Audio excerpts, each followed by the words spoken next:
الرحیم الحمد للہ نحمده ونصلی علی رسولہ الکریم۔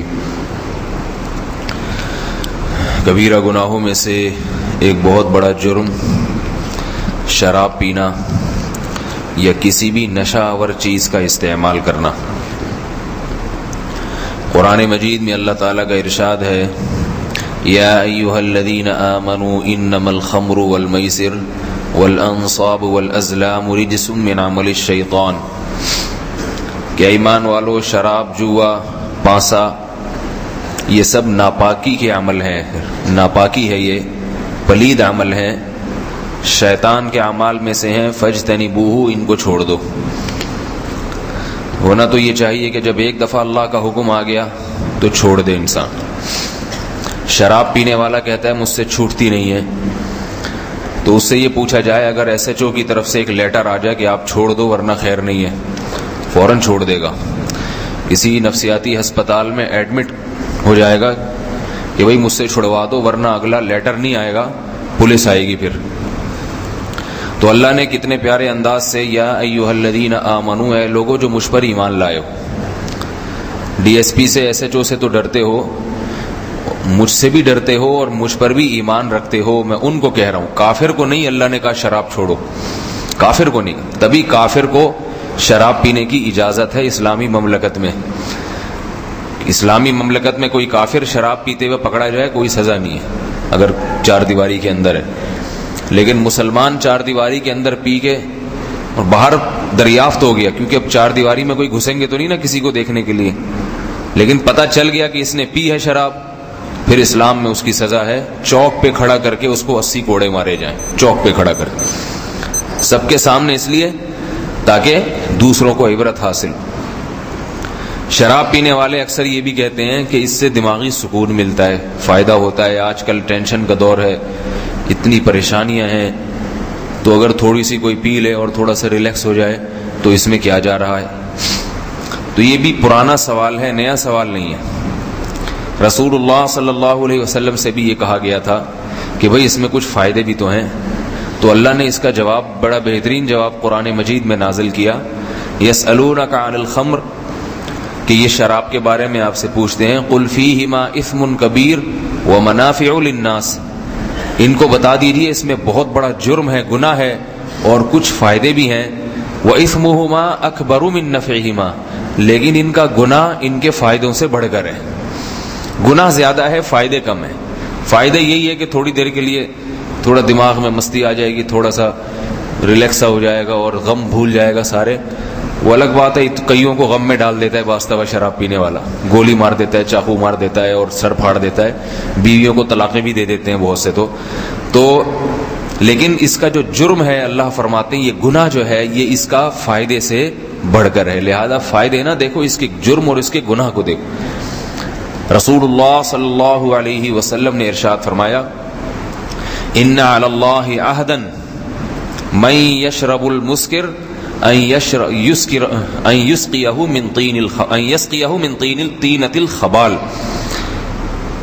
کہ نبی علیہ السلام نے فرمایا اللہ کے اوپر یہ بات لازم ہے کہ جو بھی کوئی نشہ آور چیز پیے گا، کوئی بھی نشہ آور چیز، چاہے وہ شراب ہو، چاہے ہیروئن ہو، چرس ہو، یہ سب نشے کی چیزیں ہیں، کوئی بھی ایسی چیز پیے گا نشے کی چیز، تو اللہ پر یہ بات لازم ہے کہ اس کو طینۃ خبال میں سے پلائیں گے۔ صحابہ نے پوچھا یہ طینۃ خبال کیا چیز ہے؟ آپ نے فرمایا عرق اہل النار، اہل جہنم کی پیپ اور اہل جہنم کا پسینہ۔ اللہ کہیں گے تو نے دنیا میں گندی چیز پی ہے تو آخرت میں بھی تجھے میں گندی چیز ہی پلاؤں گا۔ اچھی چیزیں، حلال چیزیں، پاکیزہ چیزیں اگر پیتا تو آخرت میں بھی میں تجھے پاکیزہ چیزیں پلاتا۔ اتنا بڑا جرم ہے یہ، دوسرے کے بارے میں نہیں سوچنا چاہیے۔ کوئی اگر محلے میں، معاشرے میں شراب پیتا ہے، اس کو بارے میں، اس کا معاملہ اللہ پہ چھوڑ دیں، اپنے بارے میں کہ بھئی مجھے اللہ اس برائی سے بچائے۔ ہمارے ساتھ مسئلہ یہ ہے نا کہ ہم جب کوئی برائی سنتے ہیں تو اپنے بارے میں فکر کرنے کے بجائے اس دوسرے کے پیچھے پڑ جاتے ہیں، اچھا وہ اتنا خراب ہے، وہ تو ابھی آج پتہ چلا وہ تو بہت ہی برا آدمی ہے۔ تو اپنے بارے میں سوچنا، اپنے اور اپنی آل اولاد کے بارے میں فکر کرنا ضروری ہے۔ اور ابو داؤد کی صحیح حدیث ہے، رسول اللہ صلی اللہ علیہ وسلم نے فرمایا من شرب الخمر فجلدوہ، جو شخص شراب پیے اسے کوڑے مارو. فإن عاد فجلدوہ، دوبارہ اگر پیے، ایک دفعہ کوڑے مارے نہیں چھوڑتا، دوبارہ پیے فجلدوہ، پھر کوڑے مارو اس کو چوک میں کھڑا کر کے. فإن عاد فجلدوہ، پھر اگر تیسری دفعہ پیتا ہے پھر اسے کوڑے مارو. آگے فرمایا فإن شرب الرابعة فاقتلوہ، اگر چوتھی مرتبہ بھی پیتا ہے تو اس کو جان سے مار دو. کہ اللہ تعالیٰ ایسے شخص کو کے وجود کو زمین پہ دیکھنا پسند نہیں کرتے جس کو 3 دفعہ سزا ملی ہو پھر بھی وہ پی رہا ہے، کیونکہ یہ لت دوسروں کو لگتی ہے. ایک پیے گا اور سڑک پہ گھومے گا، اسے دیکھ کے دوسرا بھی پیے گا. نوجوانوں میں آج دیکھیں، دیکھا دیکھی یہ شراب کی بیماری پھیل رہی ہے، ایک دوسرے کو دیکھ دیکھ.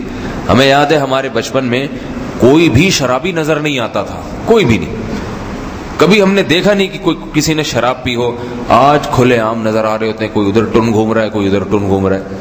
کچھ دن پہلے ایک ڈاکٹر کو دیکھا، ایک دم اسپیڈ میں گاڑی میں آیا اور کسی کا ہوش ہی نہیں، کوئی بچہ راستے میں آ جائے، کوئی کسی کو ٹکر ہو جائے، ایک دم ایک گٹر کے پاس جو ہے نا گاڑی بریک لگائی جیسے پتہ نہیں کیا ہے. وہ ٹن تھے، پی کے ڈرائیونگ کر رہے تھے، تو ایک بہت بڑا پتھر جو کسی سے اٹھ نہیں رہا تھا، بلا وجہ اس پتھر کو اٹھا کے سڑک کے کنارے پہ پھینکا اور غصے ہوئے لوگوں پہ کس نے یہاں پتھر پھینکا ہوا ہے. لوگ بھی حیران ہے ڈاکٹر صاحب کو کیا ہو گیا، کس قسم کی باتیں کر رہے ہیں. پھر ایک دم بھاگ گئے. تو وہ پی کے چلے ہوئے تھے اور اب یہ تو اللہ نے بچا لیا، ورنہ جو ان کی اسپیڈ تھی اس سے لگ رہا تھا کہ 8-10 کو درمیان. ویسے ہی ڈاکٹروں نے بہت سو کو قبرستان بھیجا ہوا ہوتا ہے، اس طرح سے بھی 15-20 کو یہ پیل دیں گے راستے میں. تو آدمی کا دماغ ہی ٹھکانے نہیں رہتا. اور یہ بھی یاد رکھیے کہ بعض لوگ یہ کہتے ہیں کہ ہمیں شراب سے نشہ نہیں ہوتا، عادی ہو گئے ہیں. تو اللہ کے رسول صلی اللہ علیہ وسلم نے فرمایا ما اسکرا کثیرہ فقلیلہ حرام، جس کو زیادہ پینے سے جس چیز کے نشہ ہوتا ہے اس کا ایک قطرہ بھی حرام ہے. نشہ ہو یا نہ ہو، شراب کو اللہ تعالیٰ نے حرام قرار دے دیا. وہ تو ہیروئن بھی جس کو عادت ہو جاتی ہے نا، اس کو ہیروئن سے بھی کچھ نہیں ہوتا، لیکن اس کا یہ مطلب نہیں ہے کہ وہ حلال ہو گئی.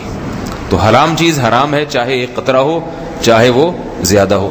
ایک اور حدیث میں ہے کہ آپ صلی اللہ علیہ وسلم نے فرمایا اللہ نے جنت حرام کر دی ہے.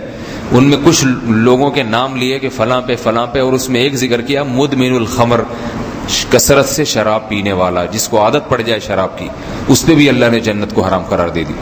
تو بھائی اس برائی سے بچنے کی کوشش کرنی چاہیے.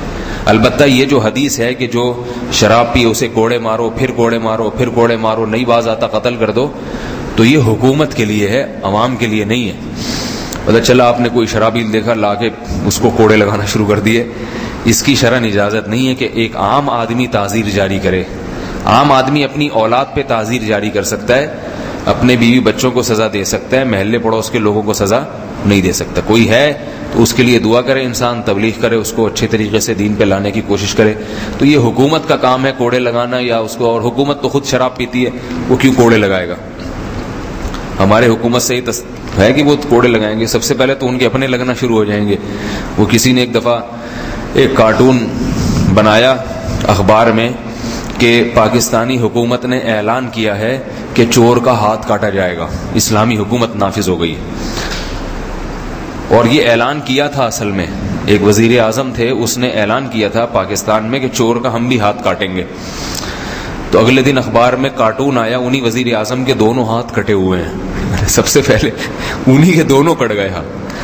تو حکومت سے تو یہ توقع نہیں کی جا سکتی کہ یہ کسی کو سزا دیں گے.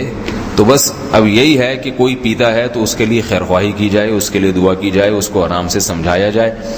اور گھر میں والد ہے، بھائی ہے، بڑا بھائی ہے، چھوٹے بھائی کو بڑے بھائی پہ کنٹرول نہیں ہوتا، لیکن بڑے کو چھوٹے پہ ہوتا ہے. تو چھوٹا بھائی اگر پیتا ہے تو بڑا بھائی اس کی سرزنش کرے، اس کو کچھ سزا دے.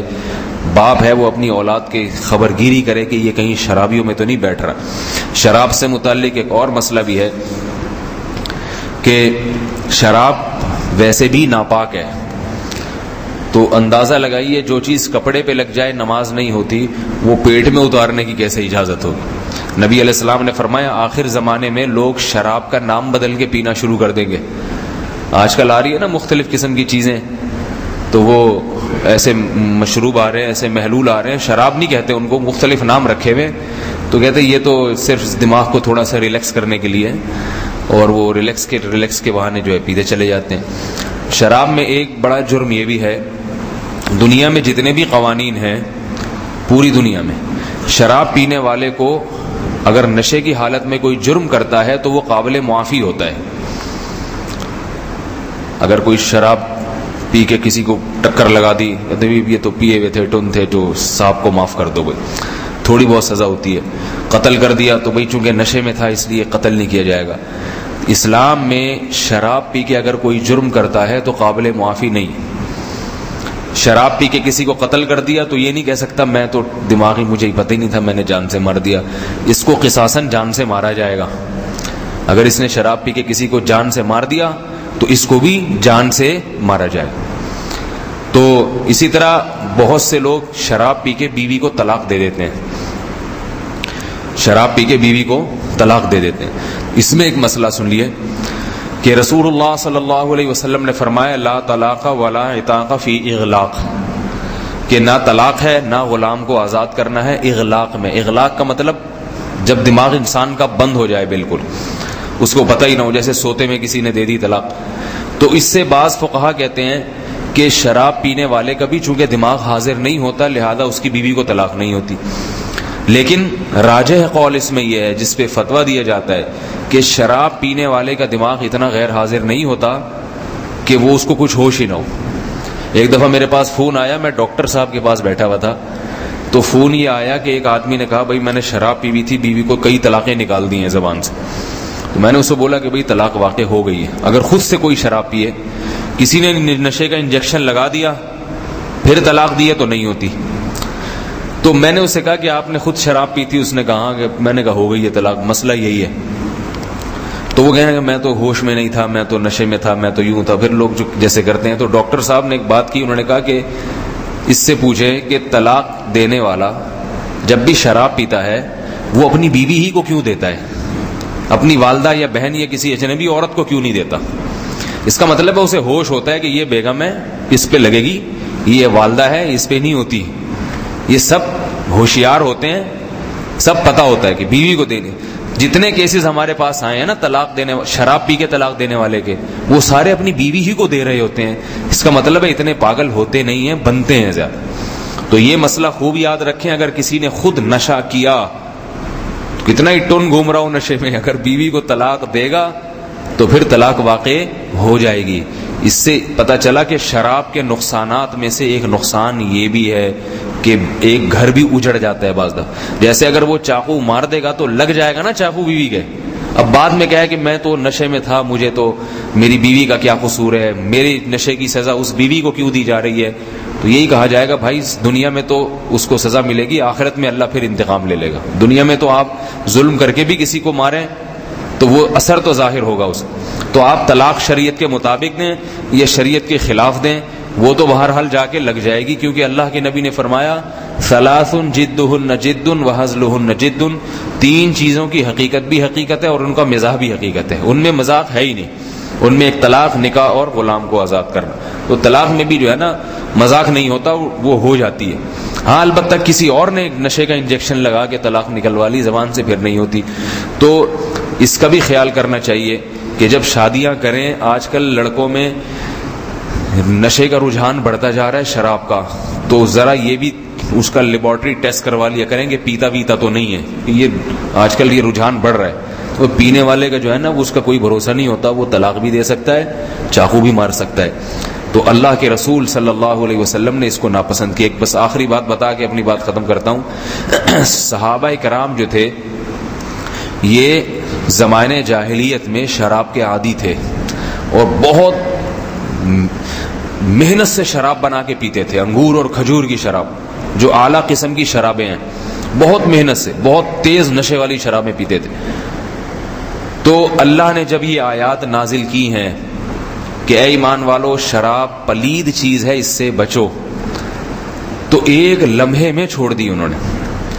حدیث میں آتا ہے مدینہ کی گلیوں میں شراب ایسے بہتی تھی جیسے کوئی چشمہ یا نہر بہ رہی ہو، سب نے اپنے مٹکے الٹ دیے اور آپ صلی اللہ علیہ وسلم یہ بھی فرمایا کہ شراب کے برتنوں کو بھی توڑ دو، اس کو اپنے کسی دوسرے کام میں بھی نہ لے کر آؤ. جن برتنوں میں شراب رکھی جاتی تھی نا مخصوص، ان کو بھی توڑ دو. ان کو حالانکہ وہ مشکیزے تھے، دھو کے استعمال کیے جا سکتے تھے کھانے میں، پانی پینے کے لیے، لیکن نبی صلی اللہ علیہ وسلم نے کیا فرمایا؟ نہیں. کیوں؟ علماء نے اس کی حکمت بیان کی ہے کہ برتن یادگار ہوتا ہے، اسے دیکھ دیکھ کے گناہ کی یاد تازہ ہوگی، خیال آئے گا بھائی یہ بوتل تھی، یہ وسکی تھی، اور ایسے ڈھکن اس کا الٹتا تھا اور ایسے میں اس کو پیتا تھا. تو وہ مخصوص برتنوں سے بھی جو ہے نا یاد تازہ ہوتی ہے. تو اللہ کے نبی نے اس حدیث میں گویا ترغیب دے دی کہ جب کوئی گناہ سے توبہ کرو، چھوڑو، تو اس گناہ کی تمام یادگاریں ختم کر دو. شراب سے توبہ کر لی، بیٹھ اسی دکان پہ جا کے رہے جہاں سے روزانہ پیتا تھا، وہیں ٹھیے ٹھکانے لگ رہے ہیں، ٹھیک ہے نا. وہی بوتلیں گھر میں رکھی ہوئی ہیں، ان میں نورس ڈال کے پی رہا ہے. تو بھائی ان بوتلوں کو کیوں سجا کے رکھا ہوا ہے تو نے؟ یہ تو بار بار یاد تازہ ہوگی. انہی دوستوں سے تعلق ہے جن دوستوں کے ساتھ بیٹھ کے پیتا پلاتا تھا، وہی دوستوں سے تو پھر تو دوبارہ یاد آئے گی. تو اللہ کے نبی نے جب حکم دیا شراب چھوڑ دو، صحابہ نے شراب کے مٹکے توڑ دیے، برتن توڑ دیے، برتن پھینک دیے، اتنی. اور نبی کے حکم پہ یہ سارا کام. تو ٹھیک ہے وہ صحابہ تھے، ہم صحابہ نہیں ہیں، لیکن ان جیسا بننے کی کوشش تو کر سکتے. اور ایک آخری بات یہ کہ دیکھو جس سے نہ چھوٹ رہی ہو نا، نہیں چھوٹ رہی ہو، یہ نشہ ایسی چیز ہے جو چھوٹتے چھوٹتے ہی چھوٹتا ہے، ایک دم نہیں چھوٹتا. صحابہ کے حوصلے تھے، ایک دم چھوڑ دیا. آج سگریٹ ایک دم نہیں چھوٹتی. ایک صاحب نے ہمارے دوستوں میں سے انہوں نے سگریٹ چھوڑی تو وہ ہسپتال میں ایڈمٹ ہو گئے، اتنی کھانسی بلغم پتہ نہیں کیا ہو، مرنے لگے تھے. ہم ان کو کہتے تھے بھائی ایک دو سٹے لگا لو. اس نے کہا نہیں اب نہیں، مر جاؤں گا، نہیں چھوڑوں گا. تو سگریٹ نہیں چھوٹتی، شراب کا تو اور مشکل ہوتی ہے. تو اس کا ایک طریقہ ہے کہ آج کل اس کے علاج ہوتے ہیں، ادارے بنے ہوئے ہیں، وہ نشہ آہستہ آہستہ چھڑوا دیتے ہیں. ان اداروں میں ڈاکٹروں سے رابطہ کیا جائے، اور کچھ نہیں، سب سے بہترین ہے تبلیغ میں 4 مہینے کے لیے چلا جائے، سب چھٹا جائے گا اس سے. ہم نے دیکھیں ہیروئن جی، ایک ہیروئن جی ہم نے دیکھا، وہ دھتی تھا ہیروئن کا، ہر وقت بیٹھ کے بس سٹے لگاتا رہتا تھا. تبلیغ والے اس کے پاس گئے، گھٹنے پکڑے، اس کے ہاتھ پاؤں دبائے، ہاں بھائی تھوڑی بہت اس کو اجازت بھی دے دی، اپنے ساتھ لے چل، آہستہ آہستہ چھوڑ دینا. تو 4 مہینے لگا کر آیا، ماشاءاللہ فٹ فاٹ صحت مند ہو گیا، ہٹا کٹا موٹا ہو گیا. ہیروئن چھوڑ دی اس نے. تو ہیروئن جیسا نشہ چھوٹ سکتا ہے، کیونکہ جب نکلا نا، تبلیغ میں نکلا، اللہ کے راستے میں نکلا، تو ان چیزوں سے کنارہ کشی ہو گئی. تو جب کنارہ کشی ہوتی ہے تو پھر وہ چیزیں یاد نہیں آتی. وہ الگ بات ہے، وہ پھر دوبارہ آیا، پھر دوبارہ انہی چرسیوں میں بیٹھنا شروع کر دیا اس نے، پھر وہی انہی دھندوں میں لگ گیا. ایک دفعہ اللہ جب کسی کو ہدایت دے دیں اور وہ اس کی قدر نہ کرے، پھر دوبارہ ہدایت ملنا ذرا مشکل ہو جاتی ہے.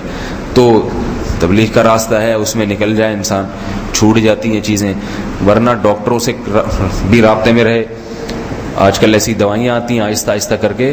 تو جو چاہتا ہے اللہ کی طرف آنا، حدیث میں آتا ہے جو اللہ فرماتے ہیں جو میری طرف ایک بالش آئے گا میں اس کی طرف 1 ہاتھ آؤں گا، جو میری طرف 1 ہاتھ آئے گا میں اس کی طرف 2 ہاتھ، اور جو میری طرف چل کے آئے گا میں اس کی طرف دوڑ کے آؤں گا. بس پہل جو ہے نا بندے نے کرنی ہے. تو اگر کوئی فوراً نہیں چھوڑ سکتا شراب، ہیروئن یا نشے کی چیز، تو پہل شروع کر دے کہ ٹھیک ہے میں اتنی پیتا تھا، اس کو آدھی کر دوں گا، آدھی کر دوں گا. تو آدھی کا مطلب کیا ہوا؟ اللہ کی طرف چلنا شروع ہو گیا. آدھی یہ چھوڑے گا، 3/4 اللہ چھڑوا دیں گے، ٹھیک ہے نا. 1/4 رہ جائے گا، وہ پھر جھاڑ پھونک سے دم درود سے ہو جائے گا حساب کتاب. تو آنا شروع ہو جائے، ایک دفعہ قدم اللہ کی طرف بڑھا لے تو اللہ پھر خود بھی اس کو اپنی طرف کھینچ لیں گے. اللہ تعالیٰ اس لعنت سے ہم سب کی حفاظت فرمائے. سبحانک اللہم و بحمدک، نشہد ان لا الہ الا انت، نستغفرک و نتوب الیک.